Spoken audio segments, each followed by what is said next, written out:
So I've got some water on, nice to a boil, a little bit of salt in there, and that's my mise en place for getting this blanched vegetables done in a little while.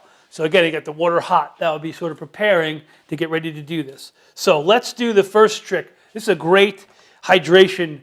This is also health related as well. This is what I've been doing lately. See this bottle here?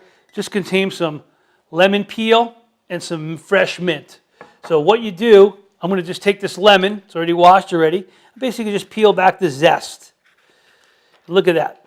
Now with the zest, the really great thing about this is where all the essential oils are. People spend a lot of money on beautiful essential oils. I know my wife does, Young Living and other ones, doTERRA. But this is where all those oils are. We're going to put them right in the jar. I already threw some mint in there if I'm peeling an orange. So what I'll do in the morning, I'll peel this all the way, basically. And this is a nice way to do it because the peel just takes off the zest. You see the white pith is on there. You just go all the way around. Didn't take me very long. And this is a beautiful, again, this quinoa cone, beautiful peeler. Cut the orange, start the day off, quart of water, fresh squeezed lemon juice, a little bit of warm water. The rest of the day, I'll end up with this. Put my zest in there, no waste. This might go to a third bottle. You only need a couple pieces in there. I could even throw in some parsley stems from earlier. But we'll save this zest to finish our soup with, or into our basic cup of bone broth. And there you have it. So that's going to, if you just were here, they're still working on smell-o-vision, but I think it's out there somewhere. Delicious. Just got a nice minty, fresh oils. I didn't do anything to them. They're just in there whole. They look pretty. And then you got your hydration for the day. Hydration, about 50% of your body weight in water. Strictly water for the day. So if you weigh 100 pounds, you want 50 ounces of water. I won't tell you what I weigh because I'm losing weight. Anyway, so then we're going to do that. Okay, we're going to basically how to cut round fruit. It could be a watermelon. This is a small one. It could be an orange. It could be a lemon, even down to the size of a kiwi, and as big as a honeydew melon or cantaloupe. So basically, again, we're going to cut the top off. We're going to cut the bottom off. We're going to set it flat. Once it's flat, it makes everything easier to work with. So we're going to come in here. This is a slicer, so we're going to saw. We're going to make our first cut around the side there. Trying to get all the way to the bottom. You'll see my body language. I've taught this to thousands of employees and students, by the way. So you guys are new on this, but this is how you do it. Come in. This is where you want to be right here. You want to be right on the inside. Right there is where your focal point is. On the inside of the pith and on the red part of the melon. Just come down. See, I'm going to go down with it. Stay on that inside there. You see I'm pulling the watermelon towards myself so that I can see it. I see a lot of people, they do it this way when they can't see anything. Make it so, give yourself an advantage. You're just going to see the slicer? The knife finger goes on the side there. You're just doing a nice little twirl. And you're just turning it every so often, all the way around to the side. You're going to have this beautiful oblong piece of fruit. And not too much waste. Pretty nice. And I got to go back and, maybe trim a little bit there. But all that stuff is edible, of course. We'll move that to the side. You can squeeze these out, actually. Just some nice watermelon juice there. Now you can buy fresh watermelon juice. Or you could make fresh watermelon juice. You can do one or the other. You can buy it or you can just eat it. This is watermelon juice. Again, we're going to just dice it, cut it in half. I'll leave half up there. Oh, this looks like a really good one too. You'll make some nice dices. You want slices. So watermelon slice, you want to dice. Take it down here for fruit salad.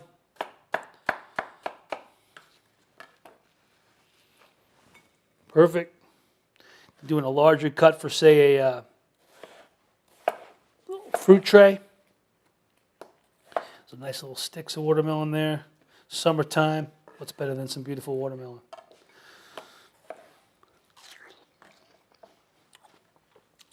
You can just tell it's a good one by looking at it. The other thing I did was I just tapped it right at the beginning when I picked it up at the store. It's got that nice hollow sound, nice heavy weight. That's what you want to have when you're picking up melons. Just to do a secondary fruit, folks, we're going to do an orange. Again, we're going to just cut the top off. cut the bottom off, and this is going to be a beautiful thing when you see this done. I'm going to cut this orange down here again. I'm going to follow around with my body. I'm following the inside of the pith there. Just following around. See over here. Just keeping your eye right in there. And the main thing about this is going to be a really couple different things you can do with this orange as well. Once we get this done, a couple of cuts. Again, you see I'm using a serrated knife at this point. Nice and sharp one, the Forstner. Pull that pith off. Look at that. Nothing in there. So a couple things. One, you're going to make that beautiful star. And that's going to look really nice on your plate. Or you can make what we call supreme. Now, I haven't done this in a while, but it's real simple. Just going to cut right in the inside of those things. And this would be something you can press your wife with. Maybe on her birthday, since you don't cook all the time. Get these beautiful supreme, they're called. That's just the very inside of the thing with no flesh. I mean, none of the side walls. This one's a little, one more there, cut down there. See that? Beautiful segmented orange. If you wondered how they did it, that's how they do it. And there's a nice slice you can use on top as well. Quick orange slice there. I'm going to slide this over. Now, demystifying the mango, one of my favorite fruits of all time. I don't know anyone who doesn't like them. And this is just a certified organic mango from somewhere. Again, top and bottom, I'm going to do the same thing. Interesting part's going to be the seed in here, but I'll show you how to get to that. And this is all edible as well. A lot of people around the globe eat the skin of the mango. So you can just cut it. Again, we're going to just cut right in here. And I've seen different things on a mango, but this is the only way I really like to do it. And my son will take all these skins and pretty much put his teeth on there and pull them through. Get every little bit of juice out of there that he can. Going around, getting the whole thing. Maybe I might have a little on the bottom to get off of there. Again, don't be afraid of the skin. Pretty clean though. I got one more piece. And not too much flesh in there. So then you find the seed. The seed is going to go this way. You can see the way top of the mango is, and that's where the seed is going to be. So you want to cut on either side of the seed. Nice big piece there. Go to the other side of the seed. And this one's being a little bit, oh, there we go. We cut into the seed, just move a little further out. They got two beautiful pieces of mango. Then you cut around the seed.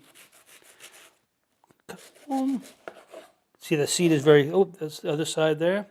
So I just like to just make some cuts here around the seed.